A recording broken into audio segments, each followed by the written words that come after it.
Hello guys, आज के हम इस टॉपिक में डिस्कस करेंगे व्हाट इज डेडलॉक। डेडलॉक क्या होता है? जो डेडलॉक होता है ना ऑपरेटिंग सिस्टम में, वो अकर होता है जब ना ग्रुप ऑफ जो प्रोसेसेस होते हैं ना वो परमानेंटली स्टक हो जाते हैं। वेटिंग फॉर रिसोर्सेज मतलब कि वो रिसोर्स का वेट कर रहे होते हैं जो कि उन्होंने आपस में हेल्ड किया होता है। तब जो होता है ना डेडलॉक अकर होता है जब ग्रुप ऑफ प्रोसेसेस जो होते हैं ना वो स्टक हो जाते हैं और वो रिसोर्सेज का ना वेट कर रहे होते हैं। किन रिसोर्सेज का वेट कर रहे होते हैं? क्योंकि उन्होंने आपस में हेल्ड किए हुए होते हैं, उसका वेट कर रहे होते हैं। तब जो होता है ना डेडलॉक अकर होता है। जो डेडलॉक होता है ना वो क्या करता है, वो ना प्रोसेसेस को ना प्रिवेंट करता है ताकि जो है ना वो फर्दर जो है ना प्रोग्रेस ना कर सकें। अब जो डेडलॉक होता है ना वो टिपिकली कहाँ अक्कर होता है, वो ना मल्टी प्रोसेसेस में जो है अक्कर होता है और मल्टी थ्रेडेड इन्वायरमेंट में जो है ना अक्कर होता है जहाँ पे रिसोर्सेज शेयर हुए होते हैं। आप खुद देखो ना, जहाँ पे रिसोर्सेज शेयर हुए होंगे और वो किसी दूसरे ने हेल्ड किया होगा तभी तो डेडलॉक अक्कर होगा। डेडलॉक का मतलब ही ये है कि जो रिसोर्सेज है वो हेल्ड किए होते हैं, मतलब प्रोसेसेस ने, और वो जो है ना वेट कर रहा होता है उन रिसोर्सेज का, तब डेडलॉक अकर होता है। अब यहाँ पे मिसाल दी गई है, यहाँ पे दो जो है ना प्रोसेसेस है, प्रोसेस 1 और प्रोसेस 2। अब जो प्रोसेस 1 है ना उसने रिसोर्स 1 को हेल्ड किया हुआ है और जो प्रोसेस 2 है ना उसने रिसोर्स 2 को हेल्ड किया हुआ है। अब जो है ना प्रोसेस 1 जो है ना वो रिसोर्स 2 का वेट कर रहा है और जो है ना प्रोसेस 2 जो है ना वो रिसोर्स 1 का जो है ना वेट कर रहा है। अब क्या ये एक लूप बन गया, दोनों जो है ना एक दूसरे का वेट कर रहे हैं। लेकिन क्या है ये, तो जो प्रोसेस 1 है ना वो जो है ना रिसोर्स 1 को हेल्ड किए हुए है और जो प्रोसेस 2 है ना वो रिसोर्स 2 को हेल्ड किए हुए है। यहाँ पे लिखा भी हुआ है कि असाइन टू। अब इस वजह से क्या होता है, यहाँ पे डेडलॉक क्रिएट हो जाता है क्योंकि ये जो रिसोर्सेज है वो तो प्रोसेसेस ने हेल्ड किए हुए हैं और ये जो प्रोसेस है ना वेट कर रहे हैं कि वो कब फ्री करेगा, तब डेडलॉक अकर होता है। यहाँ पे मैंने आपको जो है ना मिसाल भी दी है। इस तरीके से जो होता है ना डेडलॉक अकर होता है जब ग्रुप ऑफ प्रोसेसेस होते हैं वो ना परमानेंटली स्टक हो जाते हैं और वो वेट कर रहे होते हैं कि जो रिसोर्स है ना जो हेल्ड किया हुआ है ना वो कब फ्री होगा। ये कहलाता है डेडलॉक। अब डेडलॉक की नेसेसरी कंडीशन क्या है, कि मतलब कौन सी कंडीशंस होंगी कि डेडलॉक अकर होगा। तो डेडलॉक की जो ना फॉलोइंग कंडीशंस होती हैं जो कि साइमल्टेनियसली अगर होल्ड हो तभी जो है ना डेडलॉक अकर होगा। सबसे पहली कंडीशन तो है म्यूचुअल एक्सक्लूजन। म्यूचुअल एक्सक्लूजन का मतलब क्या है?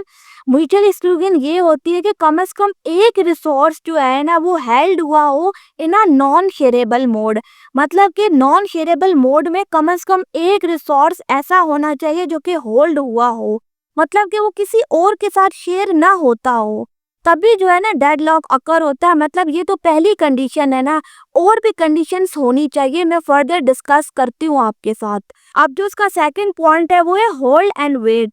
मतलब यहाँ पे ये कहा जा रहा है जो प्रोसेस है ना उसने कम से कम एक ऐसा रिसोर्स होल्ड किया होना चाहिए जो कि वेट कर रहा हो एडिशनल रिसोर्सेज के, क्योंकि दूसरे प्रोसेसेस ने जो है ना होल्ड करके रखे हुए हैं। मतलब एक ऐसा प्रोसेस जरूर होना चाहिए जो कि रिसोर्स के वेट में हो, जो कि दूसरे प्रोसेसेस ने जो है ना होल्ड करके रखे हुए हैं। एक ऐसा जो है ना प्रोसेस होना चाहिए कि जो कि वेट कर रहा हो एडिशनल रिसोर्सेज के, जो कि दूसरे प्रोसेसेस ने जो है ना होल्ड करके रखे हुए हैं, तभी तो डेडलॉक अकर होगा। मतलब कि ये होता है होल्ड एंड वेट, कि यहाँ पे जो है ना प्रोसेस जो है ना उसके अंदर एक ऐसा रिसोर्स होना चाहिए जो कि वेट कर रहा हो एडिशनल रिसोर्सेज के, जो कि दूसरे प्रोसेसेस ने जो है ना होल्ड करके रखे हुए हैं, तभी जो है ना डेडलॉक अकर होता है। इसी को ही कहा जाता है होल्ड एंड वेट। अब जो इसका थर्ड पॉइंट है वो है नो प्रीएम्पटेशन। मतलब इसका ये है कि जो रिसोर्स है ना वो फोर्सेबली किसी भी प्रोसेस से टेक नहीं किया जा सकता, उसको जो है ना उसको खुद ही रिलीज करना है वॉलेंटरली। मतलब इससे जबरदस्ती जो है ना रिसोर्स जो है ना नहीं लिया जाना चाहिए प्रोसेस से, उसको जो है ना प्रोसेस को खुद ही रिसोर्स को रिलीज करना चाहिए वॉलेंटरली। अब जो इसका फोर्थ पॉइंट है वो है सर्कुलर वेट। मतलब कि क्या होता है, जब सेट ऑफ प्रोसेसेस जो होते हैं ना वो वेट कर रहे होते हैं रिसोर्सेज का, लेकिन सर्कुलर चेन की फॉर्म में, जहाँ पे जो होता है ना ईच प्रोसेस वो वेट कर रहा होता है रिसोर्सेज का जो कि दूसरे प्रोसेस ने जो है ना होल्ड किया होता है, लेकिन सर्कुलर मैनर में। मतलब आप ऐसे समझ लो ना, सेट ऑफ प्रोसेसेस हैं, मतलब सेट ऑफ बहुत सारे प्रोसेसेस हैं जो कि वेट कर रहे हैं रिसोर्सेज का, लेकिन सर्कुलर चेन में। और जो है ना हर जो है ना प्रोसेस वो वेट कर रहा है रिसोर्सेज का जो कि दूसरे प्रोसेस ने जो है ना होल्ड किए हुए हैं। मतलब हर प्रोसेस जो है ना वो वेट कर रहा है उन रिसोर्सेज का जो कि दूसरे प्रोसेसेस ने जो है ना होल्ड किए हुए हैं। मतलब हर कोई जो है ना एक दूसरे का वेट कर रहा है कि वो रिसोर्स कब रिलीज करेगा। तो ये कहलाती है सर्कुलर वेट। मतलब सर्कुलर जो है ना चेन की फॉर्म में जो है ना प्रोसेसेस वेट कर रहे हैं रिसोर्सेज का, क्योंकि दूसरे जो है ना प्रोसेसेस ने ना होल्ड किए हुए हैं। ये कहलाता है सर्कुलर वेट। अब यहाँ पे मिसाल दी गई है, मतलब यहाँ पे जो है ना प्रोसेस वन है, प्रोसेस वन ने क्या किया हुआ है, यहाँ पे उसने रिसोर्स वन को जो है ना होल्ड किया हुआ है, और जो है ना वो रिक्वेस्ट कर रहा है रिसोर्स टू की। मतलब उसको जो है ना रिसोर्स टू चाहिए फर्दर जो है ना प्रोसेस करने के लिए। अब जो है ना प्रोसेस टू उसने क्या किया हुआ है, उसने ना रिसोर्स टू को जो है ना होल्ड किया हुआ है, और जो है ना वो रिसोर्स वन की जो है ना रिक्वेस्ट जो है ना पुट कर रहा है। अब क्या होगा, ये तो दोनों प्रोसेसेस है ना वेट करें इनडेफिनेटली, इससे क्या होगा, डेडलॉक क्रिएट हो जाएगा।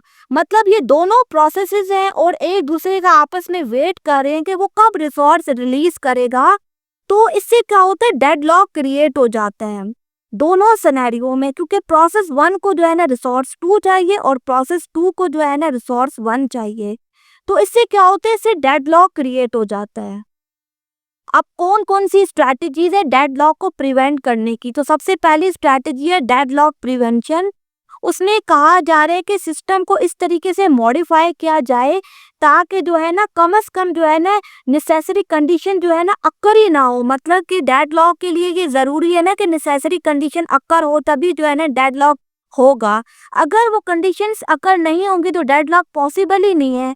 अब इसकी मिसाल क्या है, एग्जाम्पल ये है कि अलाउ प्रीएम्पटेशन। प्रीएम्पटेशन का मतलब मैंने आपके साथ पहले भी डिस्कस किया कि जो प्रोसेस है ना वो कभी भी जो है ना फोर्सेबली रिसोर्स को जो है ना टेक नहीं कर सकता। उसको जो है ना प्रोसेस को खुद ही वॉलंटरली रिसोर्स को ना रिलीज करना ही होगा। और अवॉइड करें सर्कुलर वेट। सर्कुलर वेट क्या होता है, मैंने आपके साथ पहले भी डिस्कस किया कि मतलब हर प्रोसेस इस वेट में लगा होता है कि कब जो है ना दूसरा प्रोसेस जो है ना रिसोर्स को रिलीज करेगा। तो ये होता है सर्कुलर, मतलब तमाम प्रोसेसेस जो है ना वो सर्कुलर वेट में लगे हुए हैं कि कब जो है ना दूसरा प्रोसेस जो है ना वो रिसोर्स को जो है ना जो उसने होल्ड किया उसको रिलीज करेगा। मतलब इससे किस तरीके से होगा कि आप जो है ना रिसोर्स एलोकेशन को ना ऑर्डर फॉर्म में ले आओ, तभी जो है ना सर्कुलर वेट को आप अवॉइड कर सकते हो। अगर ऑर्डरिंग होगी तभी क्या होगा, जो है ना सर्कुलर वेट को आप अवॉइड कर सकते हो। अब जो डेडलॉक अवॉइडेंस है ना उसमें ये है कि आप जो है ना एक ऐसे एल्गोरिदम्स का इस्तेमाल करें किस तरीके से बैंकर्स एल्गोरिदम है, ताकि जो है ना ये इंश्योर किया जा सके कि जो सिस्टम है ना वो सेफ स्टेट में है बाय केयरफुली एलोकेटिंग रिसोर्सेज। मतलब कि वहाँ पे क्या है ना केयरफुली जो है ना रिसोर्स को एलोकेट किया जा सके, और ये भी इंश्योर किया जा सके कि जो सिस्टम है ना वो सेफ स्टेट में है, ताकि जो है ना वो केयरफुली रिसोर्सेज को ना एलोकेट कर सके। तो ये फायदा हो जाता है अल्गोरिदम्स को यूज करने का और डेडलॉक प्रिवेंशन मेथड्स यूज करने का, कि इससे क्या होता है डेडलॉक जो होता है ना हैंडल हो जाता है। मतलब डेडलॉक की कंडीशंस ही अकर नहीं होंगी तो डेडलॉक जो होता है अवॉइड हो सकेगा ना। तो मतलब कहा जा रहा है कि यहाँ पे कि डेडलॉक की कंडीशंस मेट होने ही ना दो, कभी डेडलॉक अकर होगा ही नहीं। इससे क्या होता है बहुत ज़्यादा हैक्टिक हो जाता है, सिस्टम पे भी ओवरलोड पड़ता है, और जो है ना बहुत सारी जो है ना मतलब हैंग हो जाता है सिस्टम, और जो है ना प्रॉपर फंक्शनैलिटी परफॉर्म नहीं करता। आपको खुद भी बहुत ज़्यादा वेट करना पड़ता है, अटक जाता है एक तरीके से कहा जाए सिस्टम। और जो है ना क्योंकि रिसोर्स होल्ड किए होते हैं एक दूसरे ने, तो फर्दर प्रोसीड ही नहीं कर पा रहा होता। तो ये स्ट्रैटेजीज होती हैं डेडलॉक को हैंडल करने की। और फर्दर मोर स्ट्रैटेजीज क्या है, मतलब जो डेडलॉक डिडक्शन और रिकवरी मेथड होता है उसमें क्या होता है, मतलब वहाँ पे डेडलॉक को अलाउ तो किया जाता है कि वो अक्कर हो, लेकिन पीरियोडिकली जो है ना उनको चेक भी किया जाता है और इनको जो है ना रिकवर भी किया जाता है बाय टर्मिनेटिंग और रोलिंग बैक प्रोसेसेस। मतलब कि उससे क्या होता है, आप जब प्रोसेस को टर्मिनेट करते हो तो उसने जो रिसोर्स होल्ड किया होता है वो भी तो जो है ना उससे टर्मिनेट हो जाता है, मतलब वो किसी और के पास चला जाएगा जिसको ज़रूरत होगी बहुत ज़्यादा। तो इससे क्या होता है, रोल बैक करने से, प्रोसेस को टर्मिनेट करने से, इससे क्या होता है जो डेडलॉक होता है ना वो आप अलाउ तो करते हो, लेकिन क्या होता है वहाँ पे ना उसकी रिकवरी भी हो जाती है। आसानी के साथ जो है ना डेडलॉक रिकवर हो जाएगा और आप फर्दर प्रोसीड कर सकते हो। आप जो है ना इग्नोरिंग डेडलॉक, इसका मतलब ये है कि कुछ ऐसे सिस्टम्स होते हैं जिस तरीके से लिनक्स हो गया, वो ना सिंपली डेडलॉक को इग्नोर करता है। मतलब कि वो ये अज्यूम करता है कि ये बहुत ज़्यादा रेयर है और यहाँ पे जो है ना मैनुअल इंटरवेंशन की ज़रूरत है। मतलब ये जो होती है ना स्ट्रैटेजीज, इसकी मदद से जो है ना आप डेडलॉक को हैंडल कर सकते हो, मैंने आपके साथ डिस्कस की।